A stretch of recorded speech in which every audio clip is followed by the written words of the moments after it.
Yeah, thank you, Anna Maria, and thank you for the invitation, for Leo for the invitation. And it's been a wonderful day to be back here, talking to students, talking to former mentors and friends, and seeing all the familiar and new faces. 20 years ago, I started graduate school here, and it's kind of hard to imagine it's been 20 years. And 2009, I defended in the Gila Auditorium, so I think that was the last time I spoke here. So it's really, actually, the first time I spoke at the CU Physics Colloquium, so it's a great honor to be back. Okay, so what I wanted to tell you today about is ultracold, the line of research that I started out as a graduate student, getting really the first exposure and then continue to today on ultracold molecules. And what we can do nowadays, I'll explain more in detail, is that we can assemble these molecules individually from individual atoms. And we can even rearrange the molecule, the atoms in the molecules, of course, but what we can see is the atoms here into nice patterns, including these Chinese characters. And who can read what I'm trying to say there? Eric. No, was hoping Eric could read it. Yes, co-molecule lymphensis. So that's what I know is lacking a little bit of pixel, and that's what we're improving. Okay, so let me just cut directly into molecules. I know this is the physical equipment, but I think we can all agree on that molecules, objects, and in this case, in this context, we're thinking about molecules have many quantum degrees of freedom.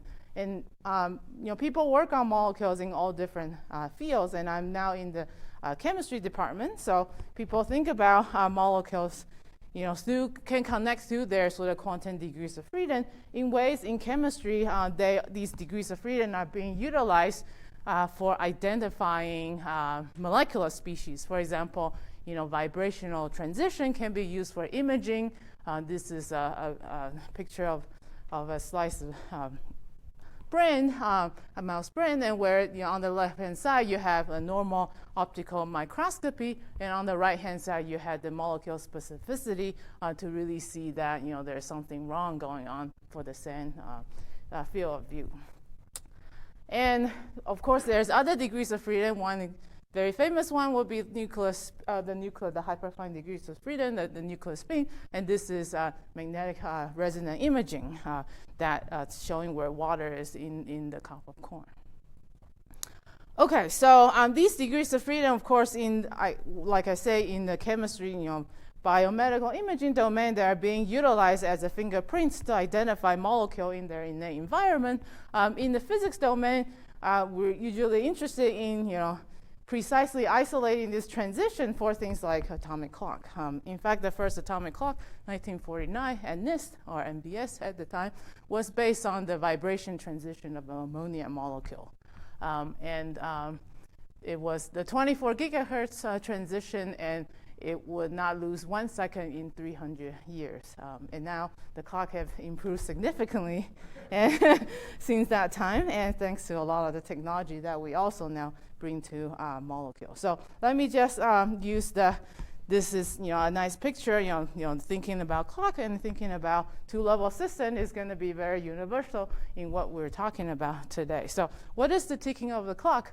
Well, ticking of the atomic clock is really, you can think of this sort of introductory physics or chemistry class. You have the orbitals, you have atomic orbital S and P, and if you put them in superposition of states, what you actually look at the density of the electron is you take the norm square, and you see the ticking of the clock in the following way. So of course the real clocks are ticking much faster than what we're showing here. But the general idea is really you're taking two level system, for example, S&P again, and we'll see the S&P a lot in this talk as well. And a lot of the ideas we can really just you can extrapolate back to this picture of the ticking of the clock and the moving of the electron density in an atom, for example.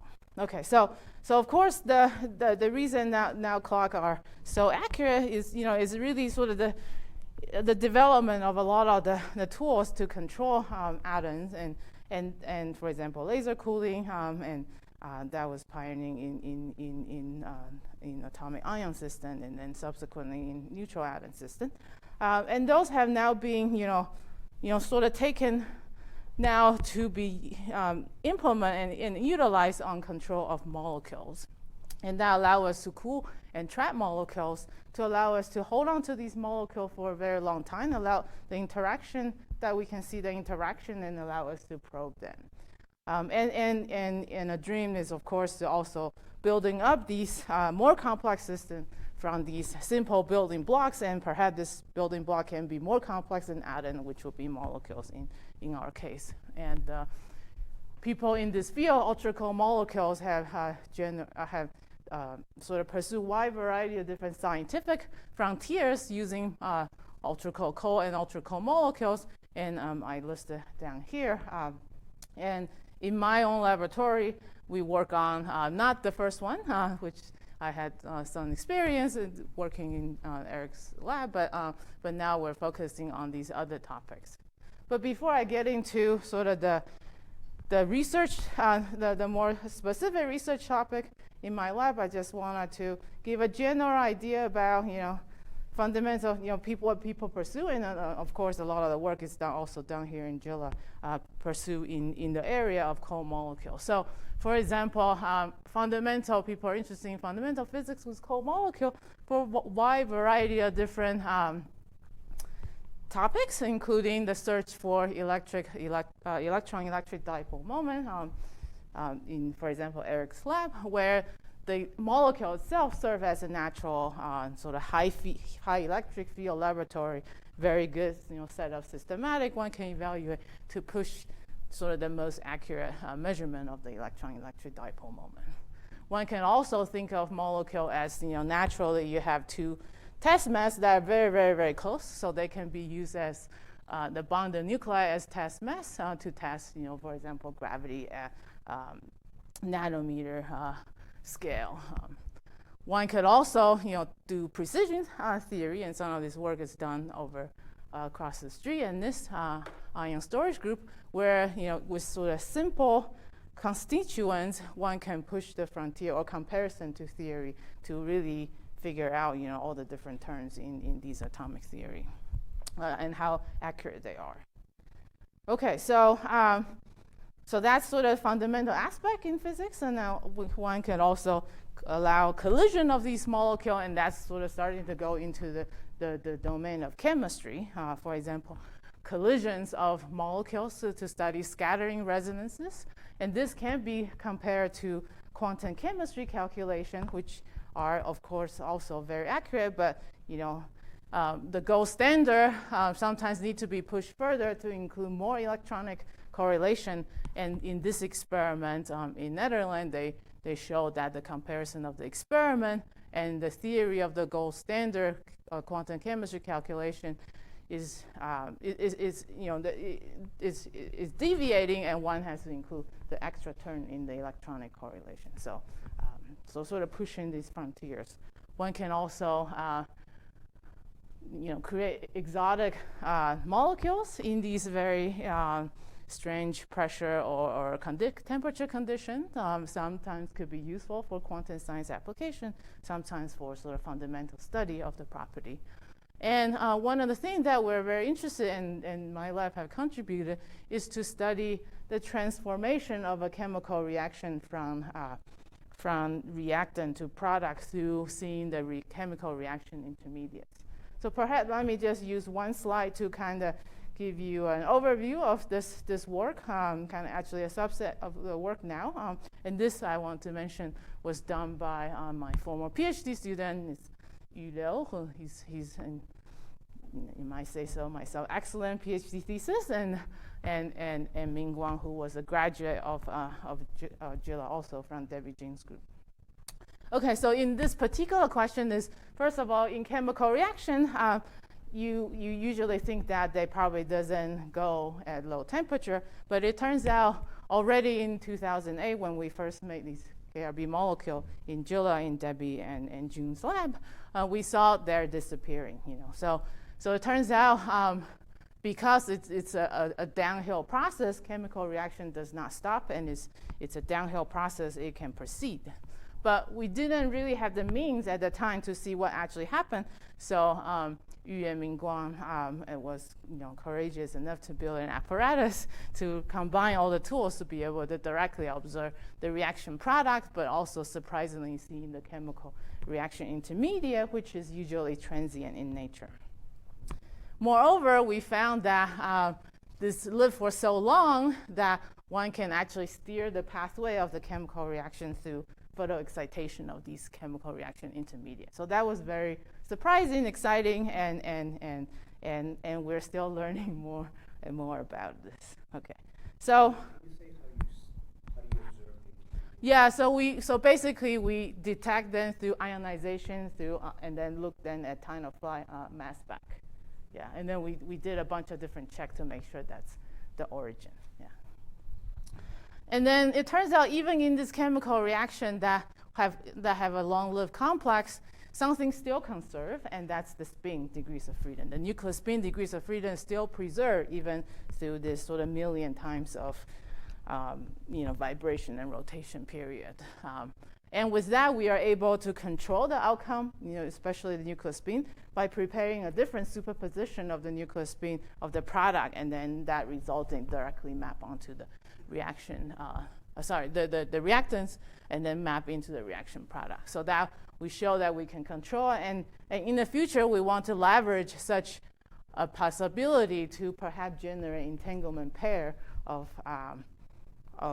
products, specifically their spin degrees of freedom through chemical reaction. So we don't know if that will, if we could do that, but that would be really cool to be able to do. Now, this was actually, the whole motivation of pursuing this was to be able to give a quantum mechanical description of a chemical reaction. By that, I mean I want to, describe chemical reaction with quantum mechanical language as much as possible. And usually the way people do it is through some kind of potential energy surface. You describe, the potential energy of 4 atoms in different configuration. First these 4 in this configuration, and then maybe these other 4. And then, so there's an underlying potential energy surface, and then you do quantum scattering calculation to launch your molecules in here through collision, and you predict what the reaction outcome will be in specifically their quantum states. So this was another experiment where we really map everything out. So with the development of the capability to see this product, in coincident detection, so simultaneously detect both the red balls and the blue balls, so the potassium dimer and the rubidium dimer, and sit at all possible states, we were able to develop such a map to completely characterize this chemical reaction with quantum state resolution.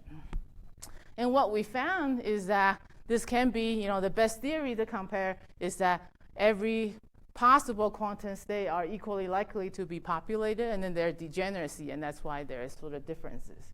So we can put them side by side, and we found that there are 7 channels that are deviating. We don't know why, because we need a theory, and the theory is beyond the, the state of the art. So, so now we have something that we know. We like to think we know the right answer, but theory has to catch up in terms of calculation to be able to allow us to understand why there are certain channels that deviate. So that's sort of the 5-minute summary of PhD thesis and sort of our endeavor into continued endeavor into study of chemical reaction with this very well precisely controlled molecule and the detection capability that we have. You say like in the final state, like yeah.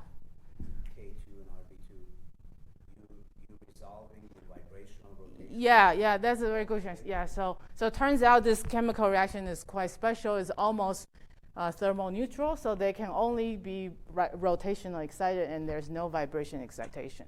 And therefore, we can map out all these rotations pair states, and that's what these quantum numbers are. So like quantum number of the and here, and those are all the possible states. Yeah. Okay, so let me now focus on sort of the piece in the middle where we're interested in developing control of molecules for quantum science. So these molecular resources is what we hope to leverage.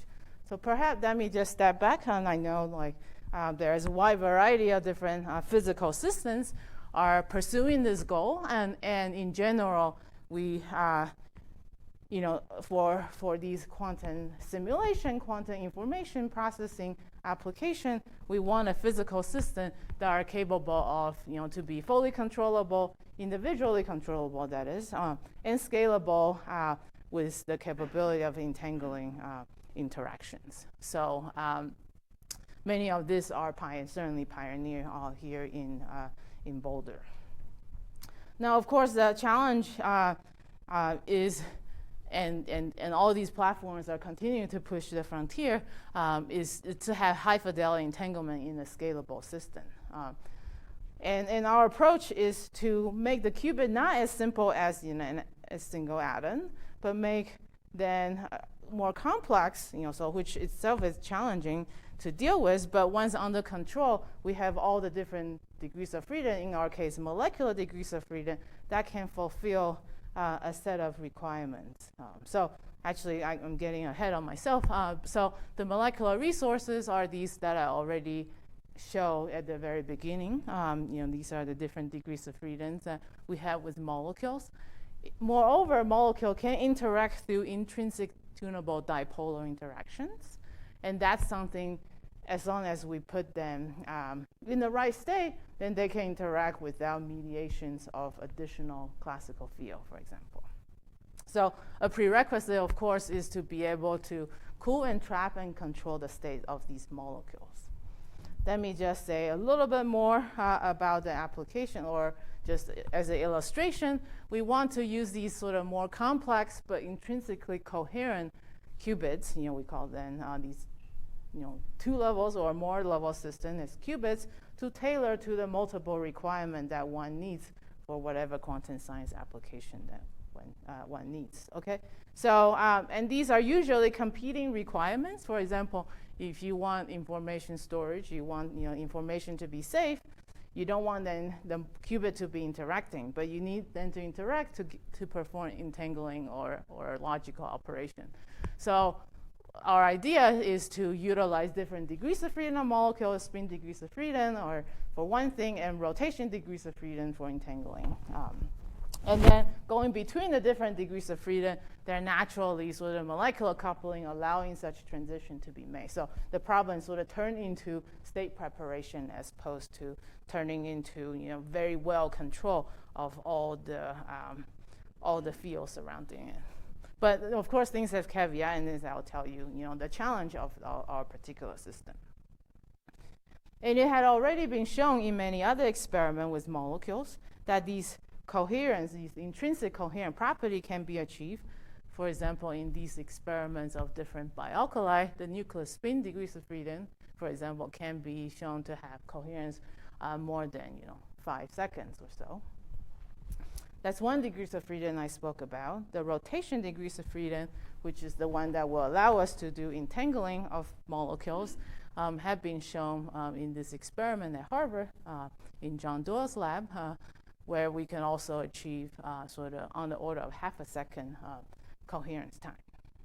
So this is just to show that the technology is priming to allowing in many different platforms, many different labs around the world to be able to sort of pursue all these different things that we want to sort of ultimately put together. So, but now in order for the system to be sort of in my abstract, I kind of advertise programmable. We want to have molecules that we can individually control and ultimately entangling them. So this system is based on sort of reconfigurable optical tweezer, which of course some work have been pioneered here in Gila in both Cindy Regal's lab and Adam Kaufman's lab.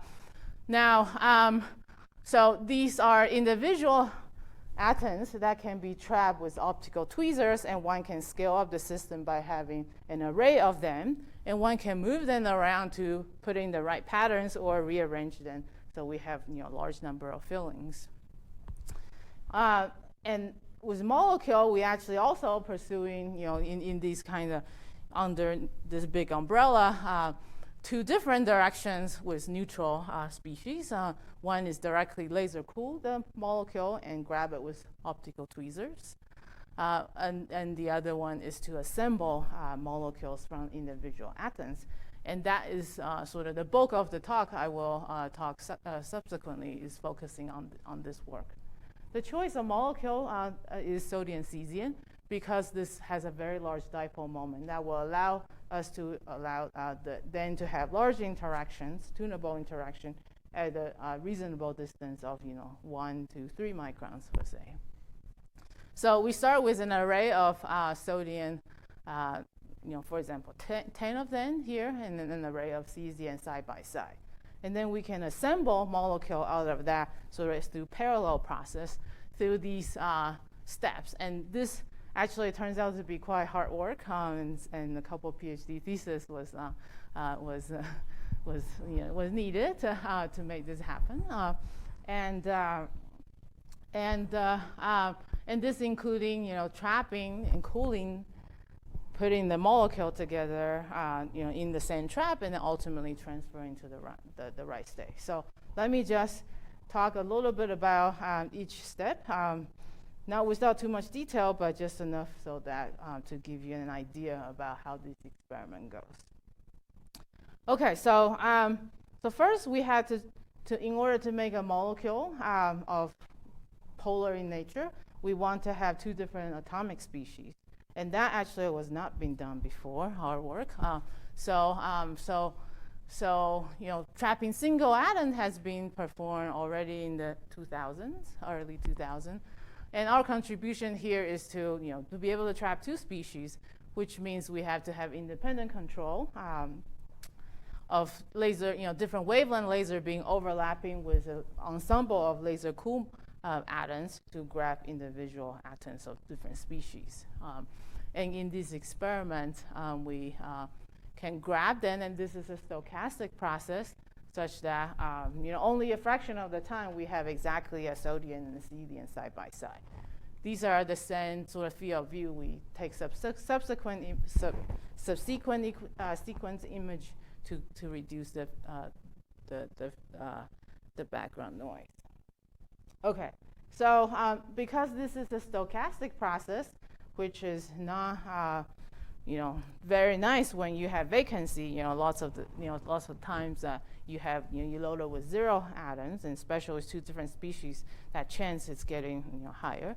So we can take an image, and this is done pioneered by many people in the atomic physics community to identify where we have an empty side, which tweezer we didn't trap a single atom, and then eliminate them, and then recompacting these atoms so that we can start with a unifill array. Okay, so this is just to show that starting with these kind of 60% probability of loading each atoms into the tweezer, we can subsequently remove the empty side and move them, so then it's closer to 100% with the fewer sites. Okay. With that, we have array. Now this is the average image. So we have an array that's more compacted with unifill. We can subsequently just simply steer these atoms through steering the optical tweezers, and then ultimately overlap the two atoms into a single optical tweezers and remove one of the tweezers so that they're physically trapped in the same spot. Okay, but now the hard work actually is to make the molecule.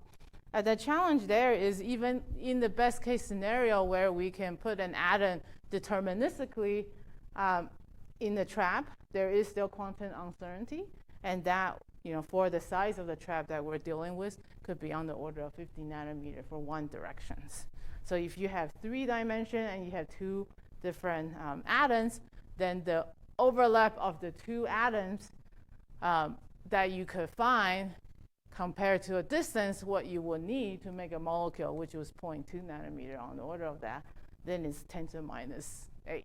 Okay, so it's this number is very, very small.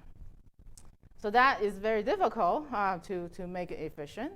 Furthermore, to make a molecule, one has to release binding energy. So this bond energy needs to be released on the order of thousands of Kelvin, need to be dissipated.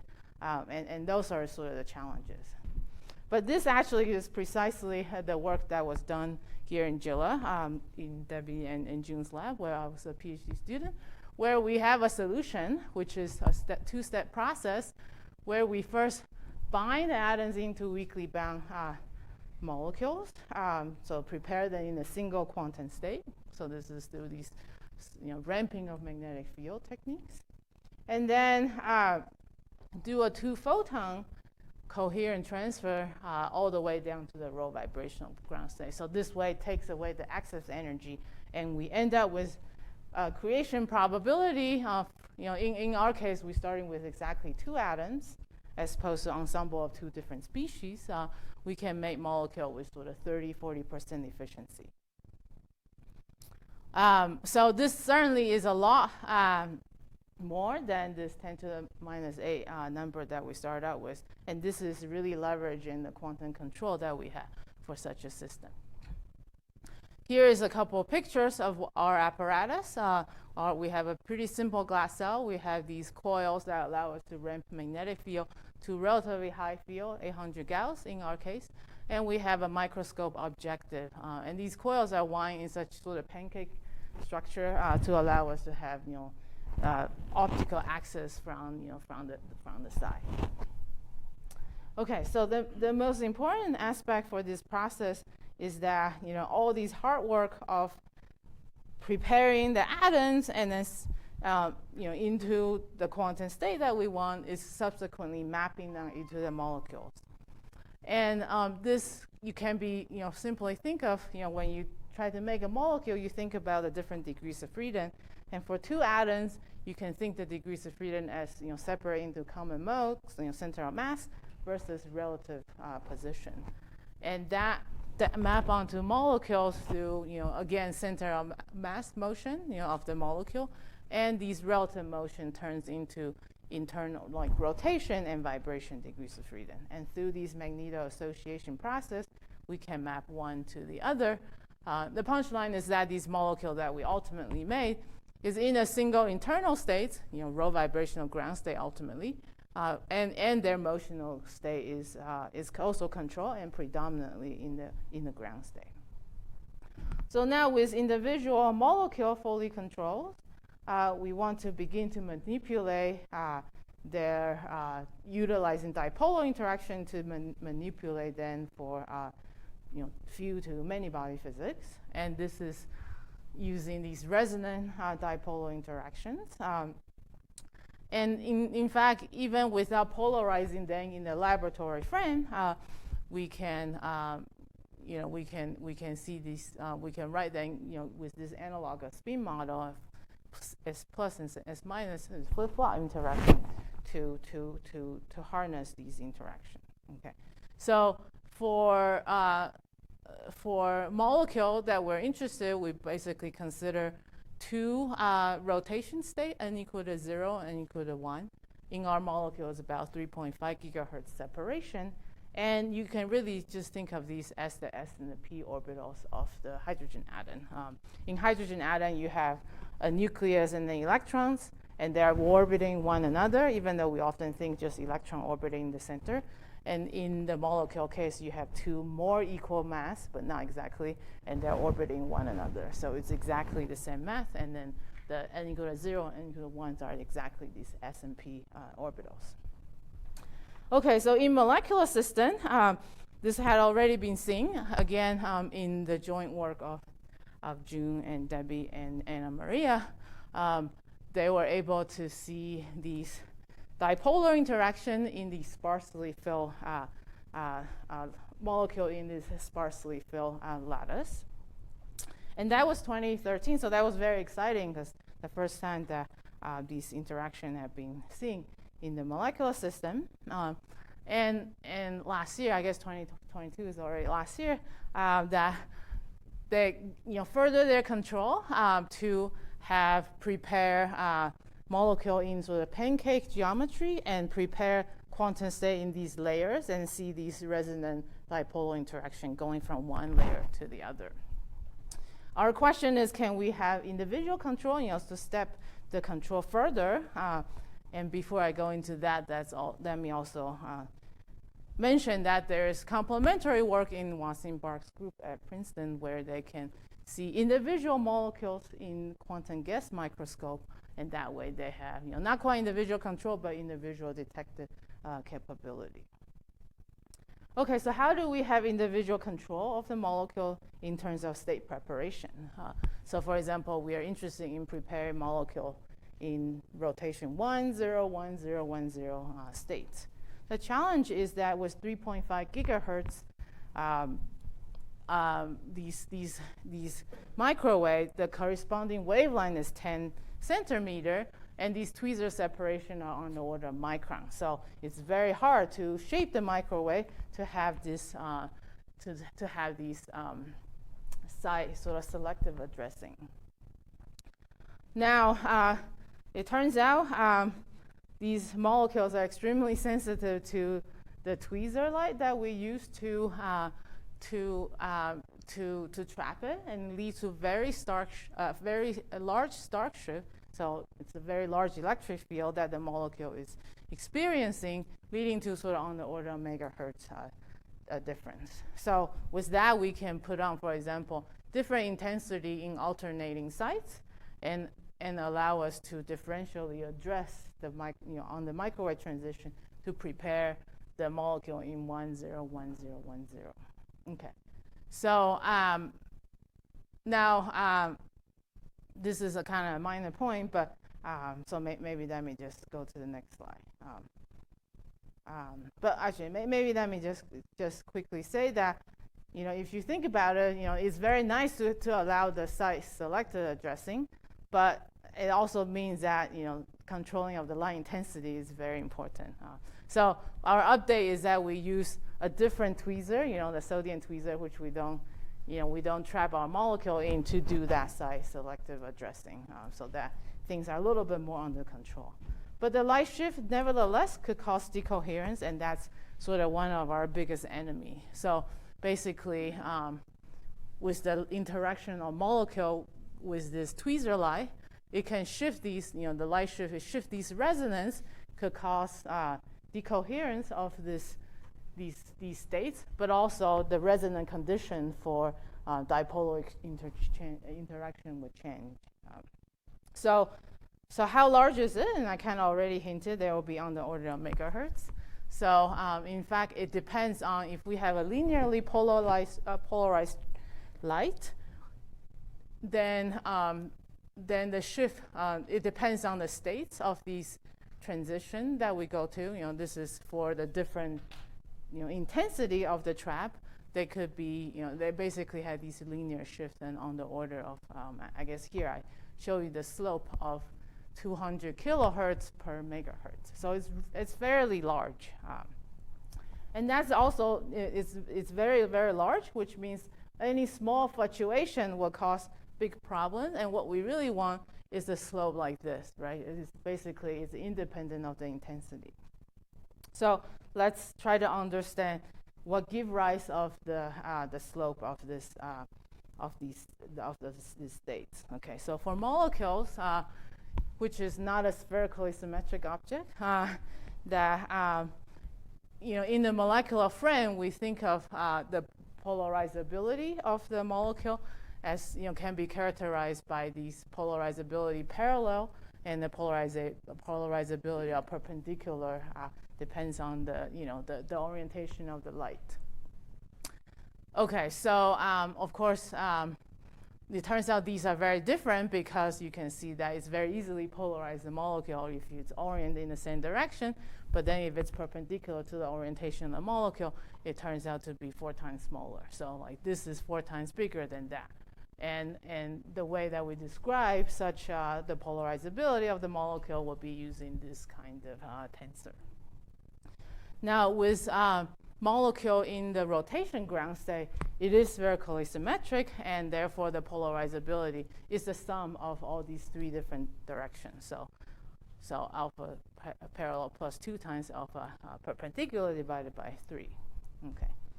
Now for n equal to 1, which is the state that we want to talk to, the orbitals are these dumbbell shapes.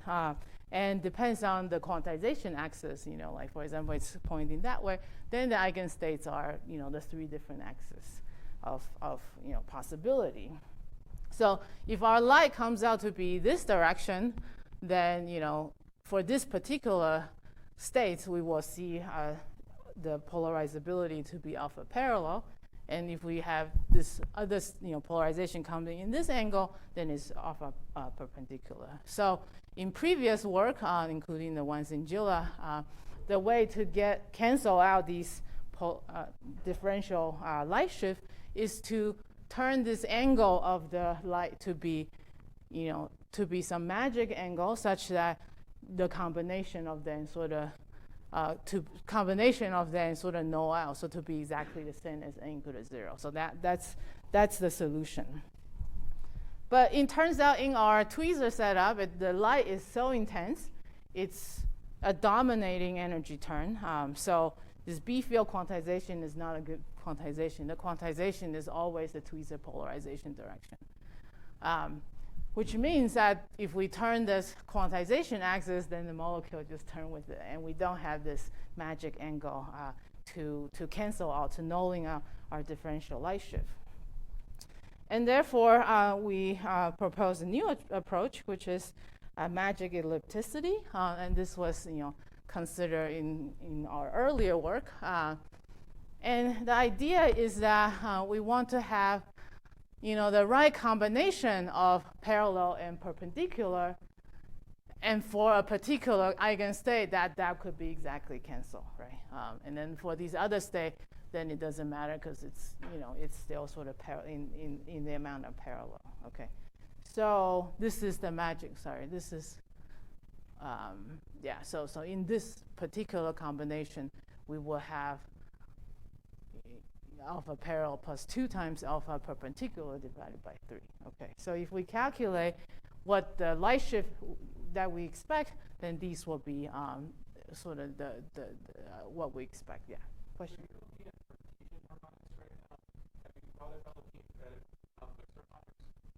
I think they're kind of equivalent. It's just an illustration. Yeah. Well, if you look for ionization, which rather than having this there's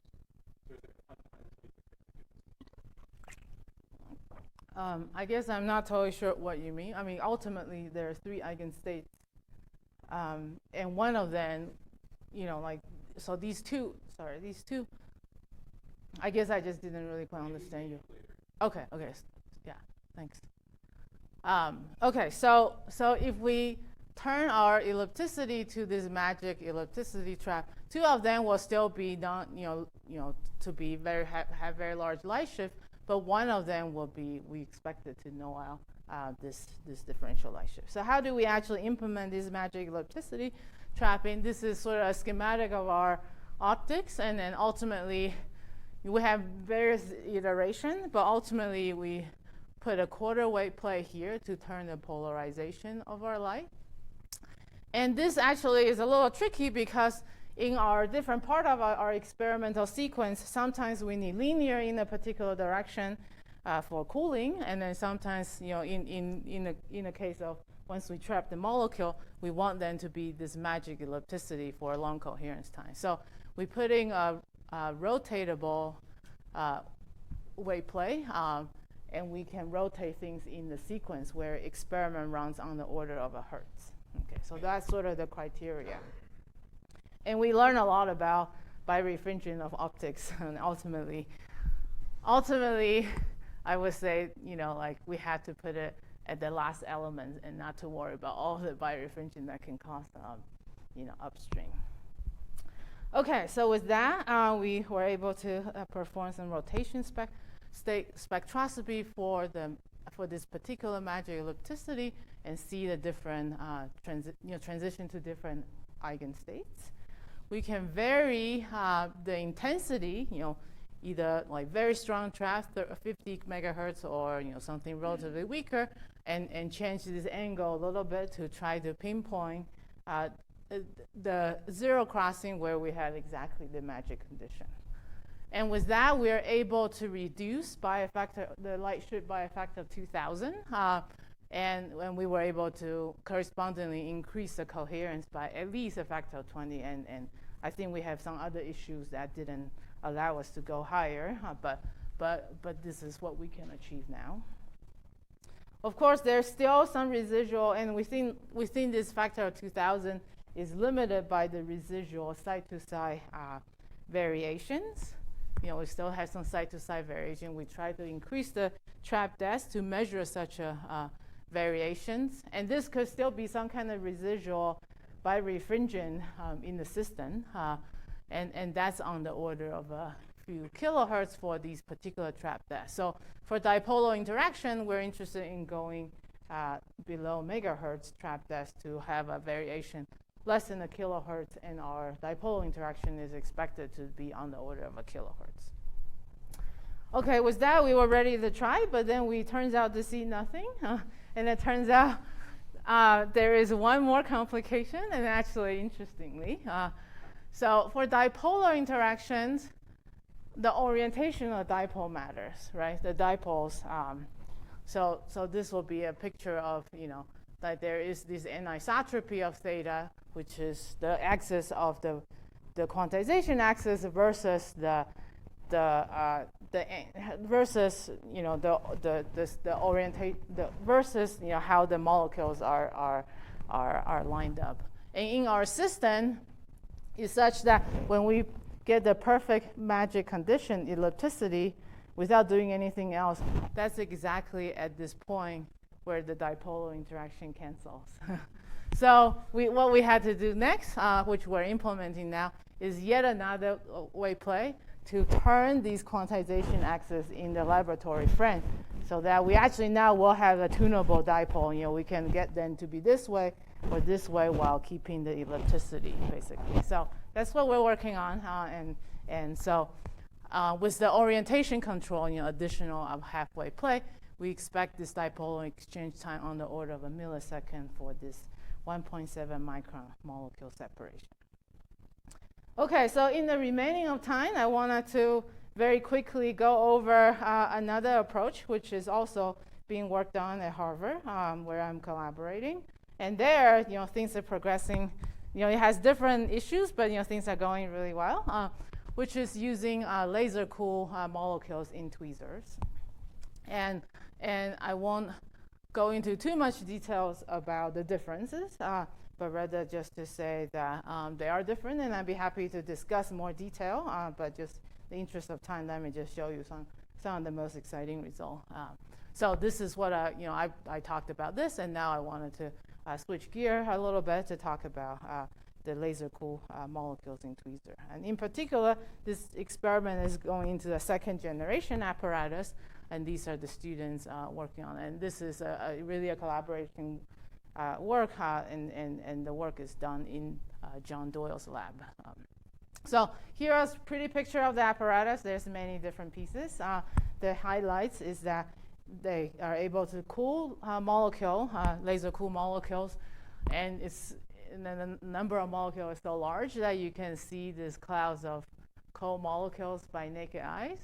And then from one chamber, they can transport to a second chamber into a glass cell with a very big objective to allow projection of optical tweezers. And we've implemented tweezer up to 60 number of them to trap individual molecules. And in this case, because molecule fluorescence can be captured, we can directly see the molecule without breaking them up to look at atoms. Now, using basically very similar techniques, and it turns out light shift is a little bit easier to get under control because the molecular structure is different. It's a double sigma molecule.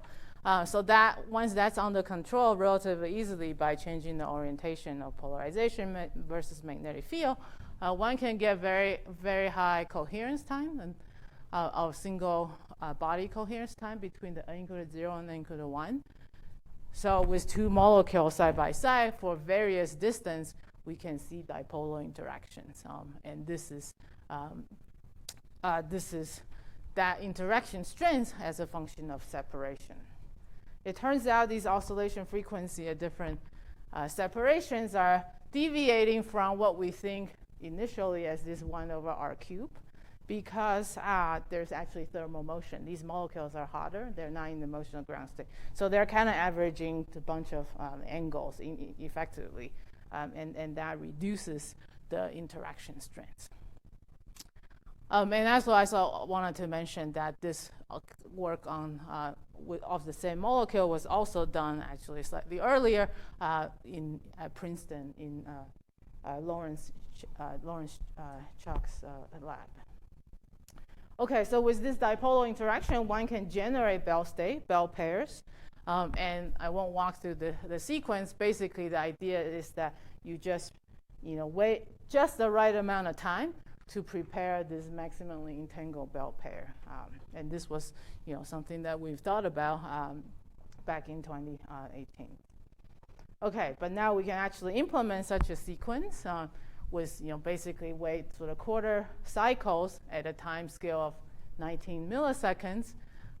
One can generate Bell states and verify using parity measurement, which was a technique pioneered in the ion storage group to verify the Bell state fidelity, and it's 0.32, and this number is relatively low because of the state preparation of the molecule into the specific state that will allow this interaction is relatively low. So with that correction, it's actually 0.89. Okay, and this can be further verified by, it turns out the dominant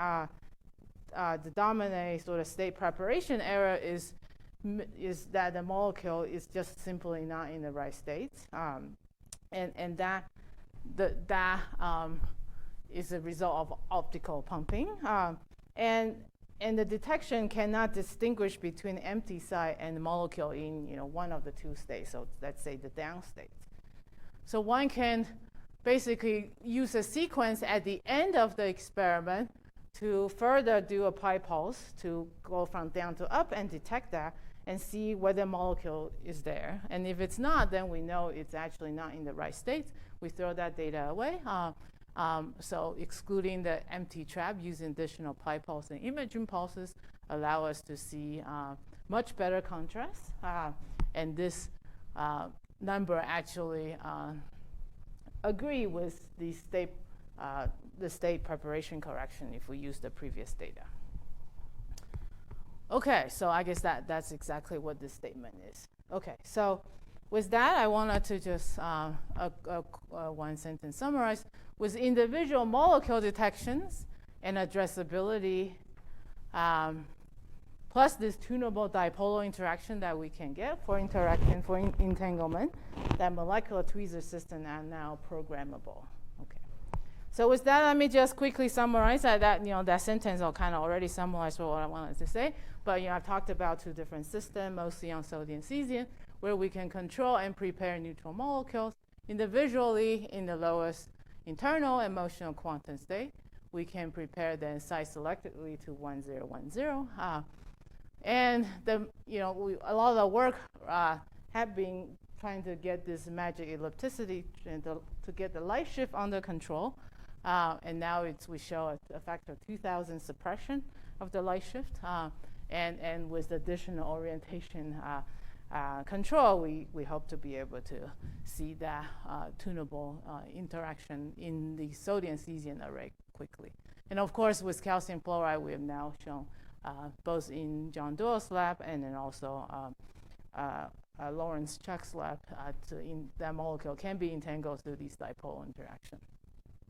Finally, I wanted to also say that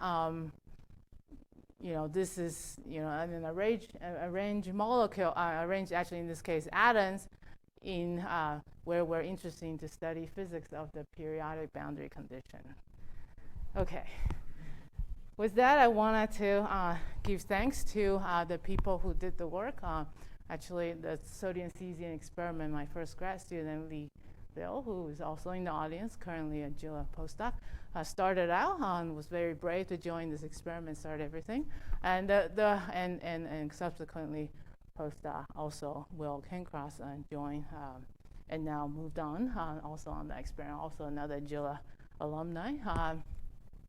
The experiment that I report on sodium cesium currently is mostly work by Annie, Gabriel, and Luis, and Jesse have built this experiment and also now move on to a postdoc position. Okay, so with that, I also like to thank you for your attention, and I'd be happy to answer any questions.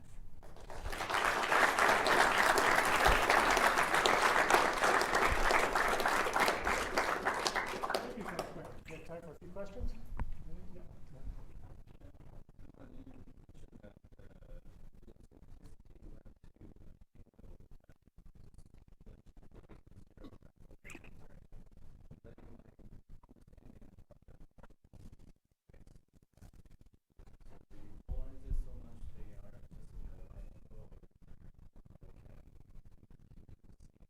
I mean, that is the quantization axis.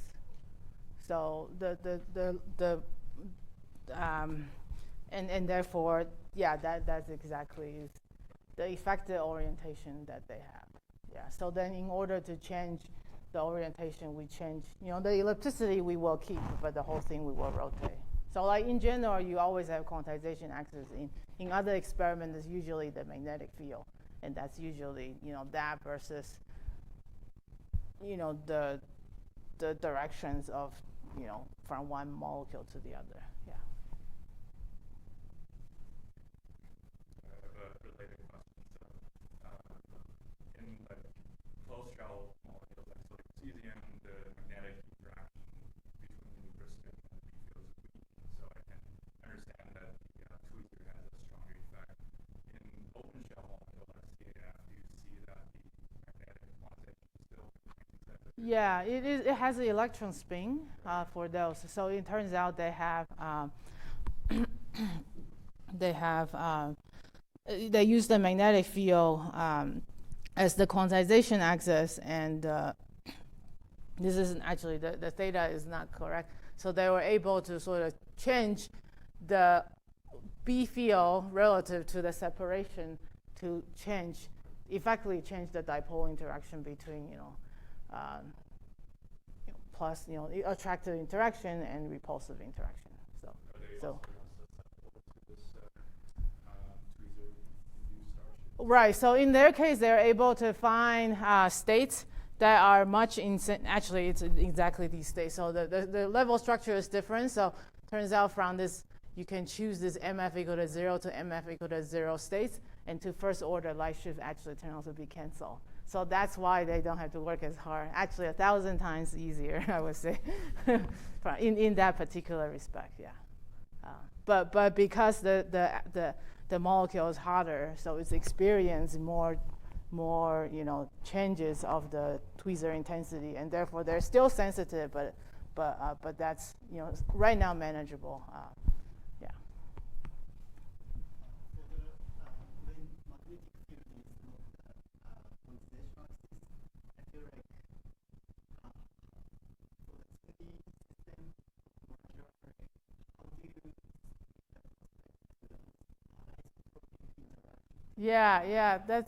Yeah, that's a very good question. Yeah, that's a very good question. Yeah, but I mean, I guess it depends on what you want. Yeah. So that is something to consider.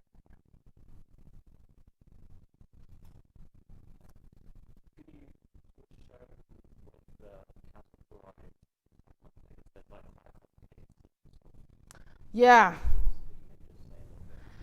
So the sequence actually is relatively easy, except for there is a lot of dynamic decoupling pulses in the middle to to sort of extend the single body coherence and perhaps also the pair coherence. So basically, it's basically a Ramsey sequence, pi over 2 and then pi over 2. But then in between is an XY 8 pulse dynamic decoupling scheme. In that case, it found to be needed, and in particular, I think in this picture, in this picture for a single body coherence, Bayer-Ramsey was 3.6 millisecond, and with spin echo was 33, and then with this XY8 pulse, which is what this block was able to extend the coherence to be much longer, which is needed to have the coherence time, longer to see dipolar interaction. I think it's certainly this is certainly the metric that we see for a single particle, and but because the dipolar interaction is so slow in this case, that is what's needed to see these pairs exchange interaction. Yeah. But I mean, one actually, I would say one is, initially I was quite surprised that you could, ultimately the question is what is the decoherent mechanism, and in this case the decoherent mechanism is thermal motion. So yeah, the relative thermal motion of the molecules, and then they can go in many different directions. But it's actually quite surprising you even see dipolar interaction, and it turns out it's because these kind of time scale is slow compared to the track frequency, and then therefore it kind of average, it's kind of like there is some kind of motional averaging to allow everything to kind of stay, average out, and then you can still see this effect. Yeah.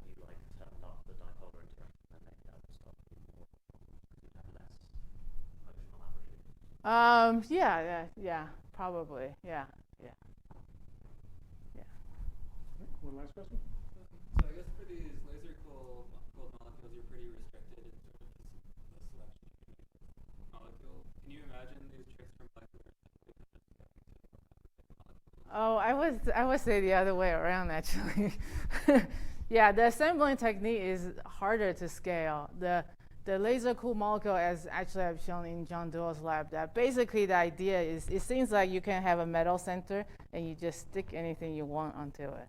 And then you use this metal center to do the laser cooling, and then almost not changing the bonding nature of the rest of the of the molecule. So therefore, I think in their case they've shown laser cooling up to like 6 atom molecule, and perhaps even growing bigger and bigger. Yeah. So I think the assembling techniques, you need to first get all the atoms in the ground state. That's hard. And then motional ground state, and then you need to know the spectroscopy quite well to be able to drive it into the state. So that itself, I know people have now used Feshbach resonant to assemble triatomic molecules, but that's also very floppy weakly bound Feshbach molecule, and not all the way down to the low vibrational ground state yet. Yeah. All right. If there are further questions, please feel free to come on down. Let's thank Kang-Kuen again.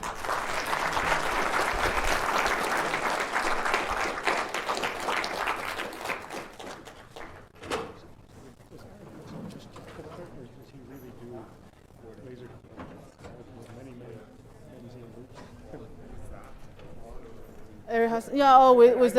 So there's some kind of optical cycling. Yeah. So not quite laser cooling, but optical cycling. Yeah. So I mean, the idea is to be able to extrapolate even further, right? Yeah, to these very big organic molecules. Yeah. Good luck. Just to coordinate a little bit really quick. This line, Jun, you're not joining the coordinator, right? I am. Yeah. You are. So what's your